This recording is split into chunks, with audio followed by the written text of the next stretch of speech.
पाहणी केल्यावर तुम्हाला काय वाटलं? अरे मोबाईल घ्या ना खाली. अमोल घे, अमोल घे तू. हा मोबाईल अरे मोबाईल खाली घ्या. Roll sir role.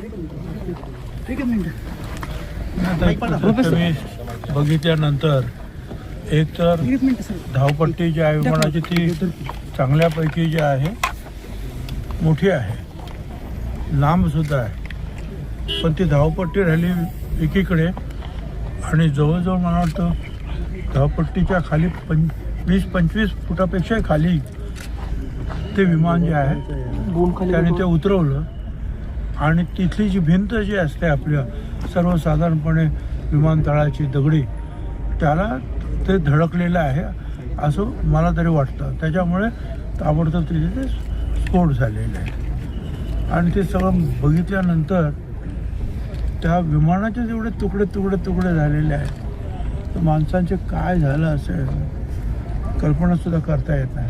आणि मला तरी स्वतः असं वाटतं, पण लोक सगळे सांगतात, कारण इथे अगोदर लोक आलेले होते ना काही स्वागतासाठी, ते म्हणतात की अगोदर बघून गेला ते एक चक्कर मारतात, एअर स्ट्रिपवर काय आहे का वगैरे काय बघतात, पण त्याच्यानंतर तो तिकडे गेला. म्हणजे आश्चर्य आहे की असं कसा काय गेला, मला तर मोठं आश्चर्य वाटतं. परंतु एकूण जे आहे दुर्दैव म्हणायचं, आता याची चौकशी होईल, पण चौकशीत काय सापडणार? कोणच आता जे 5-6 लोक जे होते काय कोणच नाही ना, काय नक्की झालं? विमानात घोटाळा असावा म्हणावा, विमान चांगलं फिरत होतं, चक्कर पण त्याने मारले. सर कंपनीबद्दल काय संशय वाटतोय का? घातपाताचा संशय वाटतोय का? असं आहे की मी या बाबतीमध्ये काय बोलणं हे चुकीचं आहे. मी फक्त बघितलं तर तुम्हाला सांगितलं की एअर स्ट्रिप कुठे आहे आणि ते उतरलं कुठे, धडकलं. बाकीच्या ह्या सगळ्या गोष्टी ज्या आहेत त्या पोलीस आणि इतरांनी चौकशी करण्याच्या गोष्टी, त्याच्यावर मी मत काही देणं हे बरोबर नाही. जी जेट कंपनी आहे त्याच्याबद्दल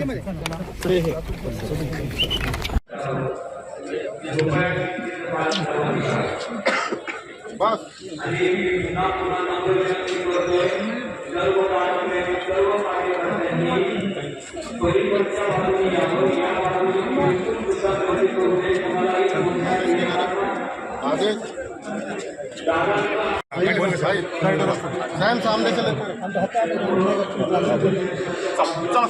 थोड़ी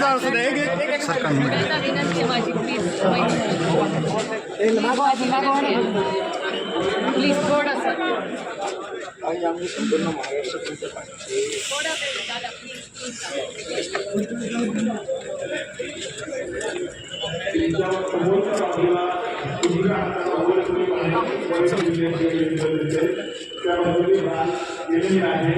महाराष्ट्रातील ताज्या बातम्यांसाठी बघत रहा टाइम्स टुडे टीव्ही. सोबतच शेअर करा, सबस्क्राईब करा आणि बेल आयकॉन प्रेस करा.